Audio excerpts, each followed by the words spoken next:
Hi, I'm Buzzi with PCMag, and I'm here with the Summit E15, an upcoming business laptop from MSI. Now, you may know MSI as a gaming company, known for their gaming laptops, desktops, peripherals, and of course their components. They've been good at making all of these things for years. That is definitely their bread and butter. But the company has been branching out into sort of other categories of late. We've seen some creative professional laptops, and now we're seeing the Summit series, this in particular, the E15 model. That does have some stablemates, which offer slight different configurations and screen sizes, but we're getting a first look here at the Summit E15. Now, this is a pre-production model. This is not the full retail model, so we didn't do the full benchmark testing. We didn't get into testing its battery life and everything like that, because this will not be the same as the model that was for sale, but this is a first look sort of at the design, its feature set, and just getting a hands-on experience. Now, what exactly makes a laptop a business laptop?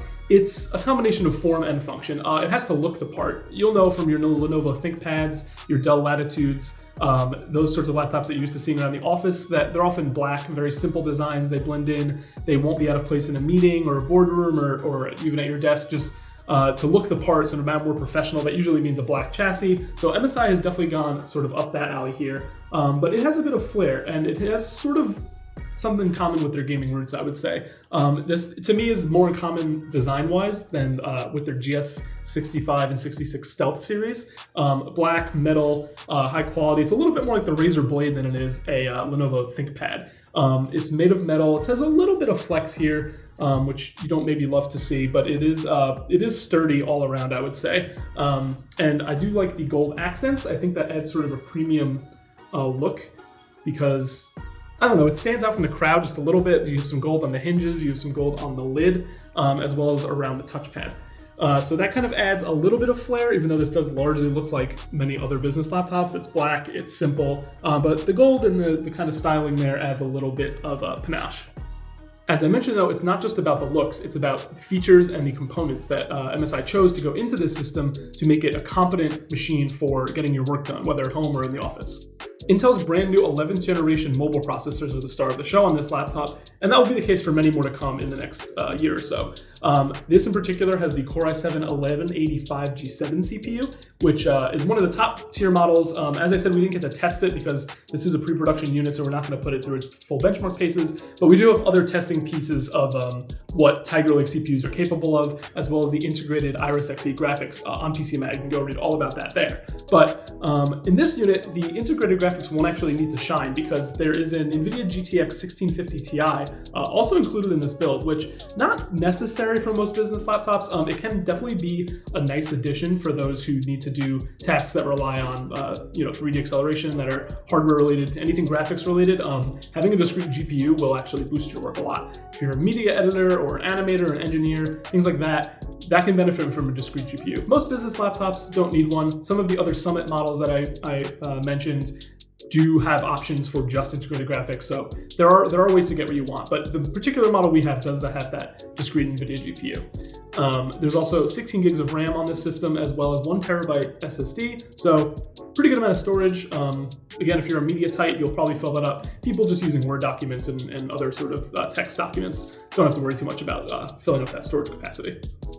Another thing that's really important for a business laptop is connectivity. So you got to have all the ports you need to work at your desk, to connect monitors, to connect peripherals, connect to displays for a presentation, or just to make working at your desk easier.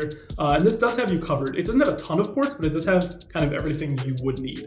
There are 2 USB-C ports. Both have Thunderbolt 4 support, which is new with Intel's 11th generation of processors, so that's another advantage it brings. There's HDMI on this side as well, in addition to a headphone jack. The other side has 2 standard USB-A ports and a micro SD card slot. So kind of all your basics covered. There aren't a ton of them. There's 2 of each kind of USB port, which is definitely useful for multiple peripherals and connecting multiple displays. And the HDMI can do the same as well. But other than that, it's not a ton of ports. DisplayPort you'll have to get over the USB connections. And other than that, I hope you don't need any legacy peripherals, because you'll have to use a dock or an adapter to get that covered. There are also some other features that help make a business laptop a business laptop. That includes a fingerprint scanner that's built into the touchpad, as well as Windows Hello facial recognition via the IR webcam, so that helps you log in securely and easily. It also includes TPM 2.0, and there are Intel vPro options available for this laptop as well.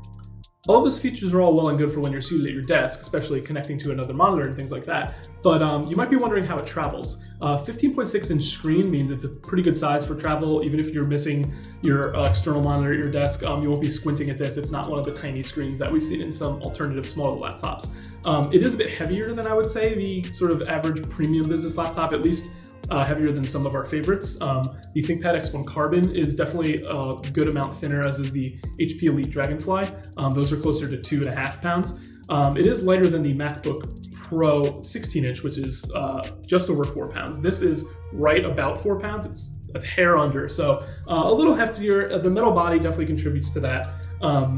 It's not heavy, I would say. You'll definitely notice it in your bag, and when you lift it, you're not amazed that it's super light or anything. But considering the components inside, especially in this instance, including a discrete GPU, it's okay. It's pretty reasonable. It's about 0.7 inches thick, so it's fairly thin. Again, a lot like the Razer Blade 15, I would say, in its sort of its build and feel. Sturdy but not heavy. So it travels well enough. You'll be happy with this. We didn't test the battery life. MSI does claim up to 16 hours. We'll have to confirm all that in our test when we do the full review of this laptop, but it's something that ideally does last you on the road for a good while off the charger. That 15-inch display I did mention is full HD, non-touch. There are also touchscreen and 4K options available, both in this particular laptop configurations and other Summit laptops. So you do get sort of your choice there. One thing MSI did note is that the keyboard deck above the keyboard, sort of where the hinge and the vents are, on the final retail model, it will be a carbon fiber sort of look. It'll be a carbon texture, not just the plastic that's on this model. So that's a little bit of a premium touch, and that's an example of something that's not quite finished on this pre-production model. So, subject to change on a few small details like that. A lot of these design features, as I said, may be subject to slight change, but I'd largely expect the keyboard and touchpad and things like that to stay mostly the same. Keyboard's comfortable, it's bouncy, it's maybe slightly on the mushy side. The touchpad's maybe slightly on the small side, but there's nothing wrong with them. They're functional. They're above average or about average. So that's not a weak one of these laptops, I would say. We'll be able to make a value judgment on its price and its performance when we get to test the full version of this laptop when it's available. Hopefully not too long in the future. But that Intel chip will definitely be interesting to see what it can do. It won't be the only laptop on the market, of course, with the new Tiger Lake CPUs, but it'll definitely be important for how it performs in a business context, whether or not you can do your work on it. Pretty important to know. The GPU, more of a known quantity. We've tested that before. Moderate 3D power on that. So that's just a nice bonus, but the processor will be interesting to put through its paces, and from there we can kind of compare it more fully to alternatives on the market, both for performance and price. So stay tuned for the full review on PCMag.com that will be coming in hopefully not too far in the future. Thanks.